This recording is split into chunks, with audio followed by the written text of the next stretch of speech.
Meus amigos, hype não ganha Copa. E aí, meus queridos, tudo tranquilo? Bem-vindos a mais um vídeo de escanteio curto. E hoje é dia da gente falar... Caralho, hoje a gente fala do quê? E vamos falar a verdade, o futebol traz muitas sensações boas pra gente. Principalmente pra gente que é brasileiro, ganhar uma Libertadores, ganhar um Mundial, ver o nosso time conquistando esses títulos é muito gostoso, traz muita alegria pra gente quando a gente conquista esses títulos. Pra gente dessa nova geração, ver também o time que a gente gosta na Europa vencendo a Champions League também é maravilhoso, tão maravilhoso quanto ganhar pelo time aqui do Brasil. Mas vamos falar que não tem coisa que se compara a ganhar uma Copa do Mundo. A alegria, a felicidade dentro de um país. Quando você torce pro seu time e ele vence, é um grupo seleto de pessoas felizes e que estão alegres com aquele acontecimento, mas quando ganha uma Copa do Mundo é um país, é uma nação. Todos felizes, todos movidos pelo mesmo time, pelo mesmo objetivo. Então, hoje é dia da gente falar de times que ganharam Copas do Mundo? Não, é claro que não. Hoje é dia da gente falar daquelas seleções históricas que prometiam muito, que encantavam. Algumas delas chegaram a marcar história, outras estão numa seleta prateleira de seleções que revolucionaram a maneira de se jogar futebol. Mas, nananina não levantaram a taça da Copa do Mundo.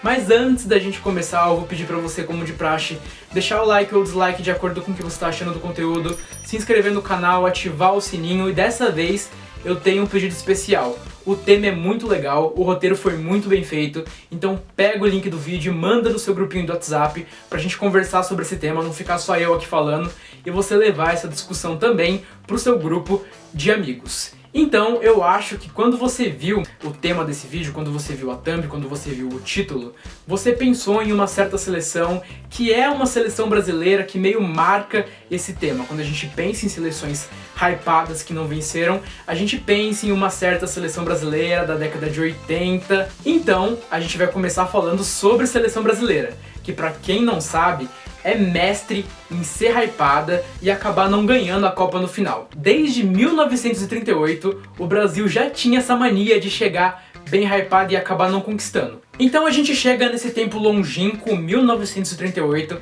até aqui só tinham sido disputadas duas Copas, uma em 30 conquistada pelo Uruguai e uma em 34 conquistada pela Itália, e o Brasil chega pela primeira vez em uma Copa do Mundo bastante hypado. Isso porque era o principal time da América do Sul a chegar para aquela Copa. Isso porque a Argentina e o Uruguai não participariam, já que estavam boicotando a Copa do Mundo. Então chegavam os europeus, que sempre estavam muito fortes, já naquela época eram muito fortes, e o Brasil como principais candidatos a vencer aquela Copa do Mundo. O Brasil daquela época, a seleção, era comandada por Leônidas da Silva, sim, o Diamante Negro, o cara que criou a bicicleta no futebol, e que naquela Copa do Mundo se sagraria artilheiro com 7 gols, mas isso não seria suficiente para dar o título para o Brasil, para transformar esse hype em título de Copa do Mundo, porque o Brasil cairia para a Itália, a atual campeã, tinha vencido em 34, como eu disse, e que se sagraria mais tarde, depois de eliminar o Brasil, bicampeã, vencendo aquela Copa de 38.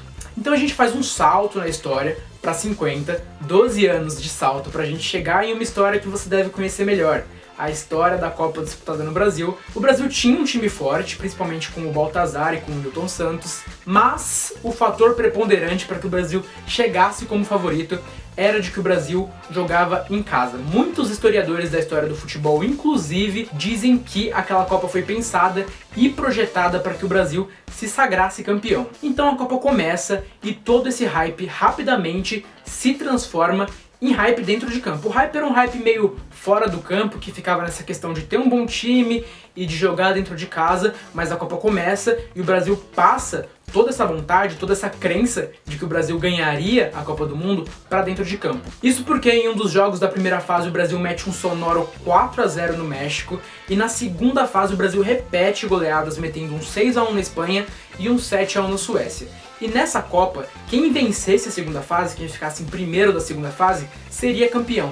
Então um clima de já ganhou, toma, todo o Brasil, todo mundo começa a hypar, e eu acho que é aí que nasce, na verdade, todo esse sentimento brasileiro de achar que a gente sempre vai vencer, de que o futebol é nosso, de que o futebol é o esporte brasileiro, e no final a gente nem sempre acaba sendo recompensado com o que a gente espera, que é o título. Então o sentimento de já ganhou toma o Brasil, uma coisa absurda, todo mundo acredita que a gente levantaria a taça, mas não. O Brasil tinha um último jogo contra o Uruguai, e poderia até empatar para ser campeão, já que a campanha do time do Uruguai não era tão boa quanto a campanha do Brasil, que vinha ganhando tudo e goleando inclusive. O Brasil chega a abrir o placar dentro do Maracanã contra a seleção uruguaia, mas toma a virada, maracanazo, chororô no Rio de Janeiro e em todo o Brasil, e marcado o Brasil como seleção hypada que não ganhou Copa do Mundo. Então, agora sim, como prometido, vamos falar daquela seleção que eu citei no começo do vídeo, a de 82, que talvez seja o maior símbolo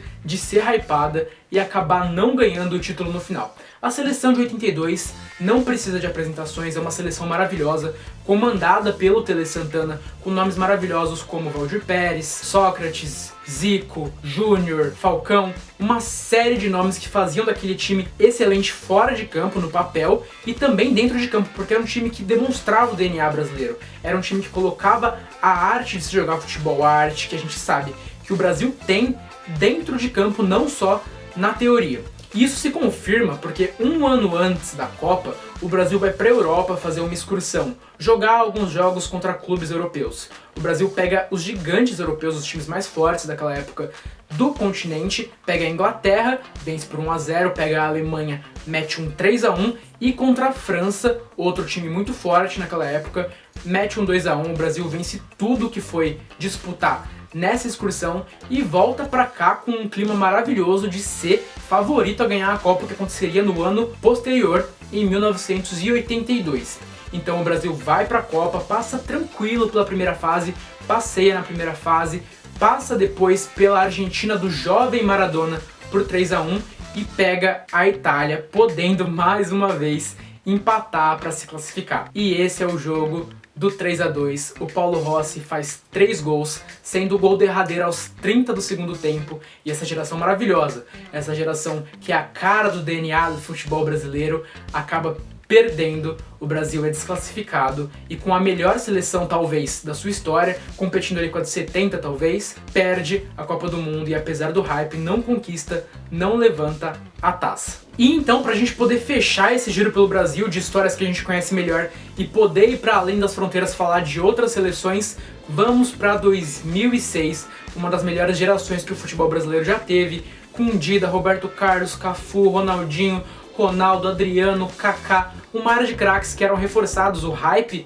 desse mar de craques era reforçado pelo fato de que o Brasil era o atual campeão da Copa do Mundo, venceu em 2002 e tinha feito um show na Copa das Confederações, metendo um 4-1 na Argentina na final e se sagrando um dos principais favoritos, se não o principal favorito, a vencer a Copa de 2006. Mas a verdade é que aquele time, apesar de muito bonito no papel, dentro de campo não tinha uma consistência tática suficiente para que se confiasse nele, tanto que o Parreira era muito criticado.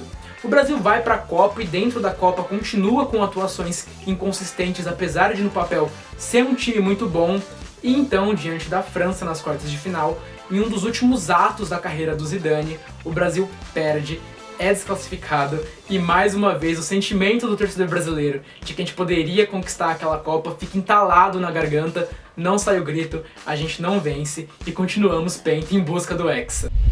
Então agora que a gente falou do Brasil em ordem cronológica, vamos falar de fora do Brasil, internacional, das seleções internacionais que não venceram Copas, também em ordem cronológica. Então vamos para 1954, falar de uma seleção que é talvez a melhor seleção do mundo, a melhor seleção da história, que não ganhou uma Copa do Mundo. É claro que eu tô falando da Hungria de Puskás. Era um time maravilhoso, um time histórico, que revolucionou o futebol em aspectos técnicos, em aspectos táticos, em aspectos físicos. Para quem não sabe, a seleção da Hungria foi a primeira grande seleção a implementar o aquecimento, e isso permitia que no começo dos jogos eles fossem imbatíveis, implacáveis. Tanto que eles saíam na frente dos seus jogos muitas vezes logo no começo. Então isso foi uma revolução para o futebol. A Hungria contava com uma ótima geração de jogadores, principalmente que atuavam no Honvéd, que era o principal time daquela época onde jogava o Puskás. Para você ter uma ideia, 7 dos 11 jogadores da Hungria atuavam por esse time, mas para além do Puskás haviam outros nomes relevantes naquele time, por exemplo o Cisbor, que mais tarde iria se transferir para o Barcelona e é talvez até hoje o segundo maior jogador da história do futebol húngaro, e o Hidegkuti, que é um cara que revoluciona o futebol no sentido de criar um projeto do que seria o falso 9. Ele é o primeiro centroavante a sair daquela função mais afundada dentro da área adversária e sair para que os outros jogadores de ataque afundassem e dar a opção de passe para esses caras. Então ele revoluciona o futebol nesse sentido. Tinha jogadores muito relevantes no cenário internacional. E era um time considerado muito bom não só no papel, mas também dentro de campo. É um time que ficou 4 anos invicto no ciclo de Copa do Mundo, no ciclo que antecedeu a Copa do Mundo. E inclusive nesse período chega a conquistar uma Olimpíada, a de 1952, então ele chega muito hypado para a Copa do Mundo. Chega muito hypado e só passeia quando chega em 54. 9-0 na Coreia, 8-3 na Alemanha Oriental, mas é importante a gente lembrar sobre esse jogo contra a Alemanha Oriental que o Puskás se machuca nessa partida e isso teria um efeito no resto da campanha da Hungria. Tem a Batalha de Berna contra o Brasil, um jogo muito violento. Tem depois um jogo muito importante contra o Uruguai, um jogo que fica caracterizado como um dos melhores jogos em questão de qualidade técnica da história do futebol. Mas então, na final, com o Puskás voltando depois de lesão contra a Alemanha, o Puskás parecia não estar 100% ainda, ele é anulado em uma partida que ficaria conhecido como Milagre de Berna. A Alemanha vence por 3-2 a Hungria, é campeã e a Hungria não fica com a taça, fica só com o hype mesmo. Uma das melhores seleções da história não conquista a Copa. A laranja mecânica, a grande revolução na história do futebol, o carrossel holandês, você escolhe como você quer chamar. O que você não pode é falar que essa seleção não era muito hypada. E hypada com razão. Era uma seleção que jogava muito e que, como eu já disse, revolucionou a maneira de se jogar futebol. Depois daquela seleção, o esporte não seria praticado da mesma maneira. Ela traz características muito importantes até hoje, por exemplo, o pressing, que é aquela marcação sufocando o adversário, aquela marcação intensa, e jogadores com multitarefas dentro de campo, sem funções definidas, aliás, sem posições definidas, mas sim com funções dentro de campo. É uma revolução, uma mudança, eram coisas que não eram vistas antes desse time comandado por Rinus Michel. E comandado por Rinus Michel fora de campo, porque dentro de campo havia outro líder que era o Johan Cruyff e é a cara dessa geração muito boa de jogadores da Holanda. Uma base de um time, uma base de uma geração que compunha o Ajax tricampeão da Champions 71, 72 e 73, por exemplo, com um trio de zaga muito bom liderado pelo Will Rubbier, com um meia absurdo que era o Nickens e com um atacante com um faro de gol sem precedentes que era o Rob Rosenbrick, além de, como eu já disse, o Cruyff, que era esse cara fora de série dessa seleção. Além de tudo, apesar de ser sim uma seleção muito boa no papel, com craques, a verdade é que o grande diferencial era a tática, era a maneira como os jogadores se comportavam, como os jogadores obedeciam esse modelo tático.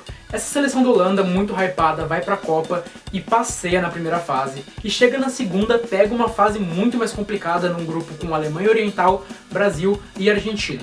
Mete 4-0 na Argentina com direito a 2 gols de Cruyff, pega o Brasil, atual campeão, com Jairzinho, com Luiz Pereira, e faz 2-0 e alcança a final diante daquela Alemanha absurda de Gerd Müller e Beckenbauer. Chega na final, chega a abrir o placar diante desse time maravilhoso da Alemanha, esse time da Alemanha que, assim como o time da Holanda, ficaria para sempre marcado na história do futebol. Chega a abrir o placar, mas com gol de Paul Breitner e com gol de Gerd Müller, a Alemanha vence e deixa a Holanda só no hype. Junto com a da Hungria, talvez essa seleção da Holanda seja a mais hypada e a que mais trouxe coisas maravilhosas para o futebol e que merecia vencer e acabou não levando a Copa do Mundo para casa, acabou não ficando na prateleira holandesa, que não tem Copas do Mundo, mas sim na prateleira da Alemanha, que tem muitas Copas do Mundo, uma injustiça, vamos falar a verdade. E essas duas seleções internacionais que a gente citou até aqui, a Holanda e a Hungria, realmente são seleções que todo mundo lembra quando o fato, quando a discussão é sobre seleções muito boas, seleções que marcaram época e não levaram a taça da Copa. Então vamos falar sobre uma que pouca gente lembra. Apesar, é duas em uma, não é exatamente uma, é uma, mas é duas. Você vai entender. Vamos falar da Itália, da primeira metade da década de 90. Em 90, a Itália chegava na Copa com um time maravilhoso, com Baresi, com Maldini, com Giannini, com Vieri, com Bergomi, chegava com um time absurdo e naquela época não tinham muitos favoritos a vencer aquela Copa do Mundo, não tinham seleções arrasadoras que todo mundo falava, essa vai ganhar. Então ela chegava sim com um hype de que poderia vencer, principalmente porque a Copa seria disputada onde? Seria disputada na Itália. Mas a seleção azurra acaba caindo para a Argentina do Maradona por 3-1 em um jogo até inexplicável. A Itália era a favorita, acaba caindo para a Argentina do Maradona e não consegue seguir em frente, não consegue conquistar. Em 94, no auge do Baggio, que era talvez o melhor jogador do mundo naquela época, mais uma vez a Itália acaba ficando no quase, vai para a final contra o Brasil, mas nos pênaltis, como a gente sabe, acaba não vencendo. E uma geração muito boa da Itália, sendo que uma dessas gerações jogou dentro de casa, não venceu a Copa do Mundo, não levou a taça, não colocou o troféu na prateleira. Então fica aí essa dobradinha de seleções italianas que consecutivamente eram hypadas e acabaram não levando. A gente poderia terminar o vídeo por aqui, mas como a gente, o Escanteio Curto, a gente é incessante na pesquisa e no roteiro, a gente achou mais um caso de seleção hypada que não venceu. Mas esse pouca gente fala, eu pelo menos nunca vi ninguém falando em vídeo do YouTube. Então vamos lá, sem mais delongas, vamos para a década de 40, que como você sabe, não teve Copas do Mundo, não teve Copa nem em 42, nem em 46, mas tinha uma seleção muito hypada para ganhar essas Copas do Mundo, que era a seleção da Argentina. Muitos historiadores acreditam que se essas Copas tivessem acontecido, a Argentina teria levado uma delas, ou até mesmo as duas. Com uma base muito boa de um River avassalador naquela época, a Argentina era a favorita para essas Copas, caso elas tivessem acontecido. Só para você ter uma ideia da força dos nossos irmãos nessa época, eles ganharam 4 sul-americanos, que é a atual Copa América, nessa época. Então, se tivesse acontecido, provavelmente eles teriam levado. Ou teriam chegado hypado e não vencido. A verdade é, eram hypados e não venceram, então eles ficam aqui nessa lista. Então, chupa, irmãos!